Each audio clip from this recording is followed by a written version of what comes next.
জুবিন গাৰ্গৰ মৃত্যুত শোকস্তব্ধ মৰিগাঁও জিলাৰ মৈৰাপাৰী। বিভিন্ন শিক্ষানুষ্ঠানত আত্মাৰ শান্তিৰ বাবে মৌন প্ৰাৰ্থনা। মৈৰাপাৰী ছোৱালী হাইস্কুল, মৈৰাপাৰী মহাবিদ্যালয়ৰ শিক্ষক শিক্ষয়িত্ৰী আৰু ছাত্ৰীসকলে প্ৰিয় কণ্ঠশিল্পীগৰাকীৰ আত্মাৰ চিৰশান্তি কামনাৰে বন্তি প্ৰজ্বলন আৰু পুষ্পাঞ্জলি অৰ্পণ কৰি মৌন প্ৰাৰ্থনা কৰে।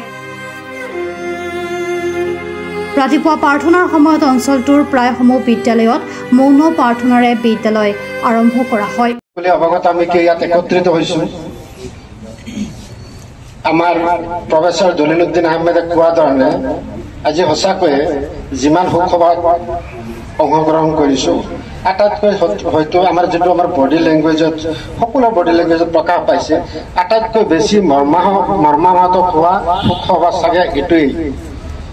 আৰু অনাগত দিনত হয় নে নহয় নাজানো, যিয়ে নহওক আমি আমাৰ অতি প্ৰিয় সকলোৱে কোৱাৰ দৰে হিয়াৰ আমঠু জুবিন গাৰ্গ, তেওঁ আমি নভবা ধৰণে আমি কেতিয়াও কল্পনাই কৰা নাছিলোঁ যোৱাকালি হঠাৎ তেওঁ এনেকুৱা লীলা সম্বৰণ কৰিব। জুবিন গাৰ্গ 1972 চনৰ 18 নৱেম্বৰ তেওঁ মেঘালয়ত তুৰাত জন্মগ্ৰহণ কৰিছিলে। তেখেতৰ পিতৃৰ নাম হৈছে মোহিনী মোহন বৰঠাকুৰ, মাতৃ ইলি বৰঠাকুৰ।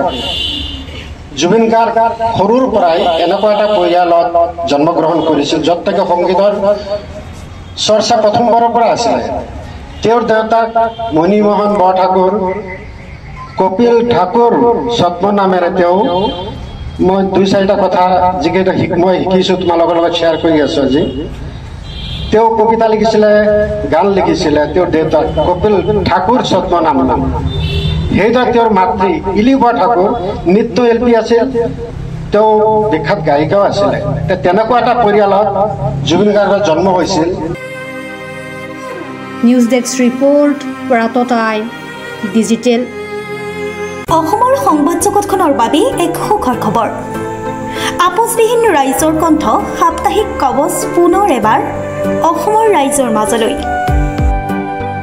স্বত্বাধিকাৰী প্ৰণীতা কলিতাৰ দ্বাৰা প্ৰকাশিত আৰু আপোচবিহীন একাংশ নপুৰণি অভিজ্ঞতাপুষ্ট সাংবাদিকৰ দ্বাৰা প্ৰচাৰিত তথা eco printing press, Guwahati, Katabari গড়চুকত মুদ্ৰিত সাপ্তাহিক কবচ এতিয়া অসমৰ বিভিন্ন প্ৰান্তত উপলব্ধ।